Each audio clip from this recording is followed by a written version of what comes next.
یہ سزائیں جو ہے یہ بنیادی طور پہ 8 فروری 2024 کے لیے، اس دن کے لیے، ان میں یہ سزائیں بالکل غیر قانونی ہیں، غیر آئینی ہیں. انہوں نے معطل ہو جانا ہے جس دن پہلے دن یہ پیش ہوئے کسی جج کے بعد.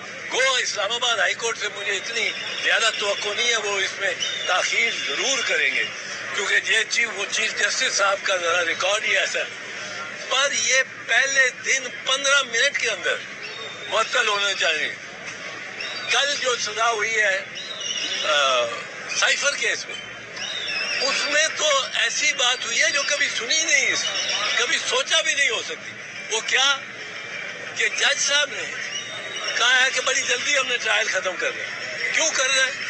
کیا آپ کی کوئی مجبوری ہے؟ کوئی مجبوری وغیرہ ان کی نہیں ہے، پر جلدی ٹرائل ختم کر رہے ہیں. اور ٹرائل ختم کرنے کے لیے انہوں نے جو وکلاء ہیں پروسیکیوشن کے، ان میں سے 2 کو سلیکٹ کر کے کہا بیٹا آپ ادھر آ جاؤ، اب آپ ملزموں کے آپ وکیل ہو، اور یہ گواہ، یہ پروسیکیوشن کے استغاثے کے گواہ ہیں، اس پہ آپ جرا کریں اس طرح جس طرح آپ ملزموں کے وکیل ہیں.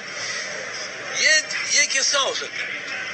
یہ تو مس ٹرائل، گروس مس ٹرائل ہو گیا اسٹریٹ اوے، پہلی بات. دوسری بات یہ ہے کہ اس میں اور اس میں بھی جو ملزم کا دفاع ہے، جو اسٹیٹمنٹ ہے، وہ لی نہیں.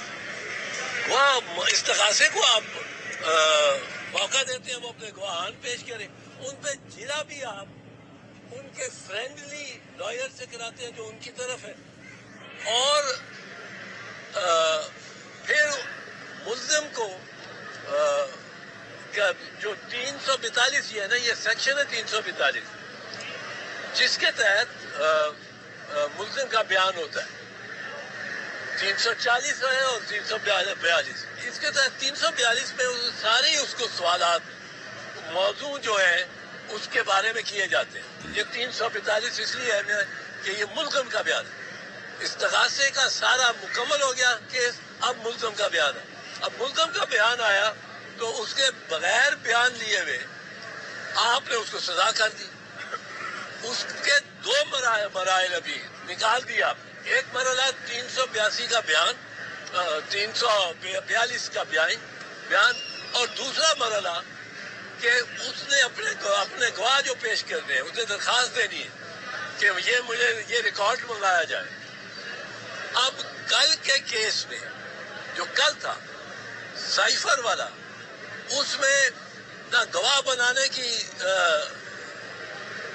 ضرورت انہوں نے محسوس کی جج صاحبان نے، ڈیفینس کے، صفائی کے، نہ ملزم کا شاہ محمود کا تو سرے سے دیا ہی نہیں، ریکارڈ ہی نہیں کیا، پڑھایا ہی نہیں ان کو، اس کے دستخط ہی نہیں ہے اس پہ. اب یہ تو چلنے والی بات نہیں ہے. لیکن افسوس اس بات پہ ہو رہا ہے کہ ایسے وکلاء بھی ہیں پاکستان میں